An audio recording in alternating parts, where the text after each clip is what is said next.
Sir आपका order है। हाँ नीचे रख दो। रिंकी हाँ ठीक है।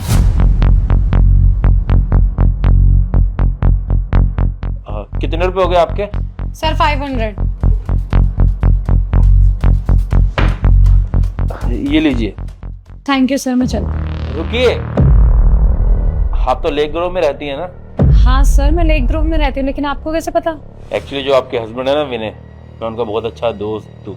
मैं आप लोगों की शादी में भी आया था, इसलिए जानता हूँ आप लोगों को।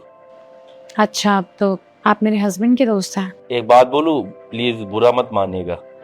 वैसे तो आपके हस्बैंड इतने पैसे वाले हैं, तो फिर आप ये डिलीवरी की जॉब क्यों कर रही हैं? वो सर, मैं और विनय अब साथ में नहीं है। एक्चुअली हम दोनों का डिवोर्स हो गया है, तो बस इसीलिए। खैर मैं चलती हूँ, मुझे और भी डिलीवरीज करनी है। बस एक मिनट। एक्चुअली क्या है ना, मुझे आप थोड़ी परेशान नजर आ रही हैं। अगर आप चाहें तो मुझसे अपनी परेशानी शेयर कर सकती हैं। वो कहते हैं ना कि दुख बांटने से हल्का होता है, तो शायद मैं आपकी कुछ हेल्प कर सकूं। नहीं नहीं सर, ऐसी कोई बात नहीं है। इस जॉब से मेरा गुजारा चल जाता है, मैं मैनेज कर लेती हूँ। और थैंक यू सो मच, आपने पूछा मेरे लिए। मैं चलती हूँ।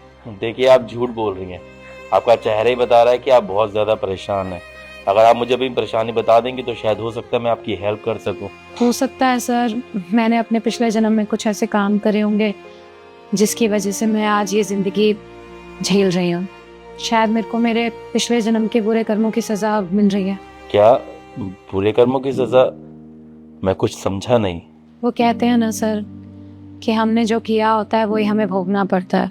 हो सकता है मैंने अपने पिछले जन्म में कुछ बहुत ज़्यादा बुरा किया होगा, इसलिए आज मैं ये सब भोग रही हूँ। इसलिए शायद विनय ने मुझे ऐसे बीच रास्ते में अकेला छोड़ दिया और किसी और का हाथ थाम लिया। पर क्यों? विनय आपसे प्यार नहीं करता था क्या?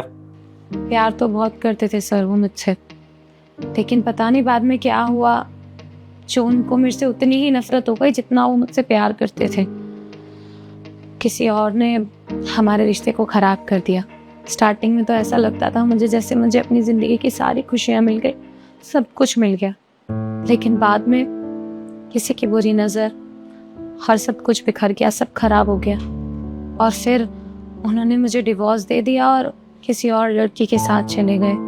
फिर तो आपको विनय से एक बार जरूर बात करनी थी, क्योंकि क्या पता आपके बात करने से चीजें सॉर्ट आउट हो जाती। और वैसे आपको डिवोर्स लेना भी था तो आपको कम से कम विनय से एलिमनी जरूर लेनी चाहिए थी। कम से कम आपको ये ऐसे जिंदगी तो ना जीनी पड़ती।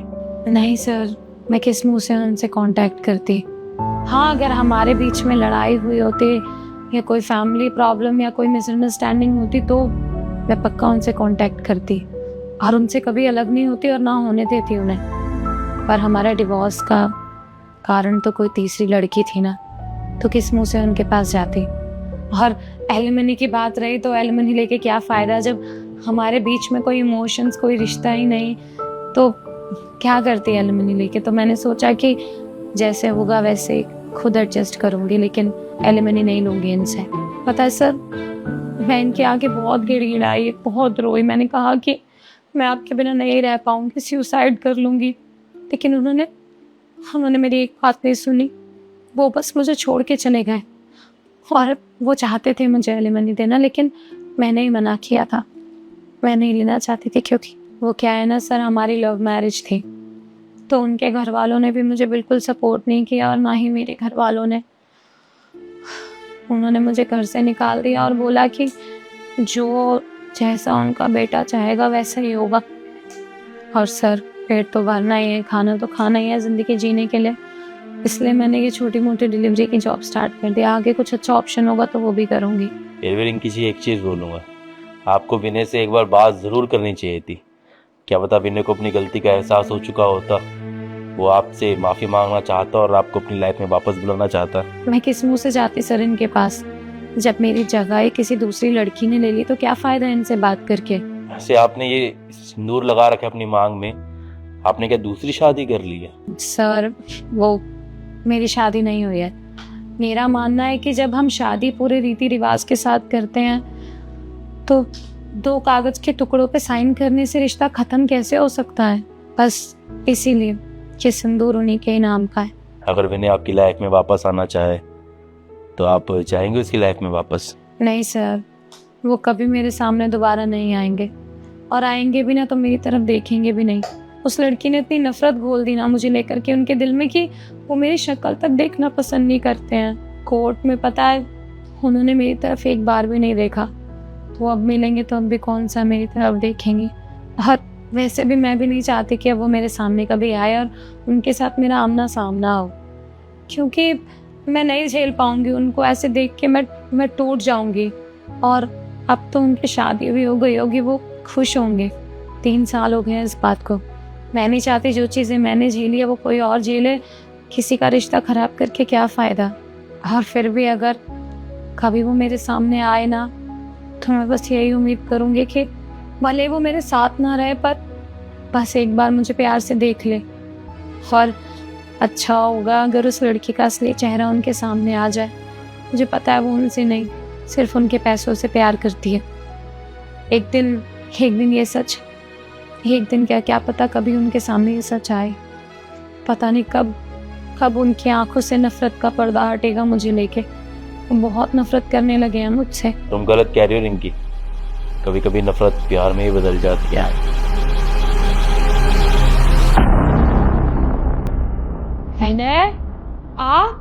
हाँ रिंकी, मैं तुम बिल्कुल ठीक कह रही थी। वो लड़की मुझसे नहीं मेरे पैसों से प्यार करती थी। धीरे धीरे मुझे लूटती जा रही थी। और जब मैंने इसके ऊपर पैसा खर्च करना बंद किया तो उसने अपना असली रंग मुझे दिखाया। मुझसे बात बात कर लड़ने लगी, मुझे उल्टा सीधा बोलने लगी और एक दिन हार कर मुझे छोड़कर चलेगी। वो तो अच्छा है कि मैंने उससे शादी नहीं की थी। अगर मैंने उससे शादी कर ली होती ना गलती से तो मेरी पूरी ज़िंदगी बर्बाद हो जाती। तो उसको पता चला ना, मैंने उसके सामने एक बार नाटक किया कि मेरा सब कुछ बर्बाद होता चला जा रहा है, मेरा सारा पैसा लूट गया, तो चलेगी छोड़कर। अच्छा वो मेरी ज़िंदगी से चली गई। जो होता है ना अच्छे के लिए होता है रिंकी। पता है पिछले 2 साल से मैं तुम्हें ढूंढ रहा हूँ, दर बदर भटक रहा हूँ, तो मुझे कभी नहीं मिली थी यार। और आज मिले मुझे हुई इस हालत के अंदर।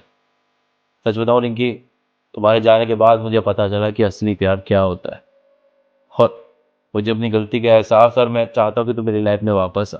मैं मानता हूँ मैंने तुम्हारे साथ बहुत गलत किया है, प्लीज़ मुझे माफ़ कर देना। प्लीज विनय, आप ऐसे मुझसे माफी मत मांगिए। मैं आपको माफ कर दूंगी, बस इसमें भी एक शर्त है। बताओ रिंकी, तुम्हारी क्या शर्त है? मैं तुम्हारी हर शर्त मानने के लिए तैयार हूँ। ठीक है फिर, अगर आप तैयार हो तो आपको मुझसे फिर से शादी करनी पड़ेगी, जैसे पहले करी थी वैसे। हाँ रिंकी, मैं भी चाहता हूँ कि तुम मेरी ज़िंदगी में वापस आ। हाय गाइस, उम्मीद करता हूँ वीडियो अच्छी लगी होगी। बाकी यही कहेंगे कि हम दिल्ली में बैठ के इस वीडियो को बना रहे हैं, आप कहाँ पर बैठ के वीडियो को देख रहे हैं ज़रूर बताना।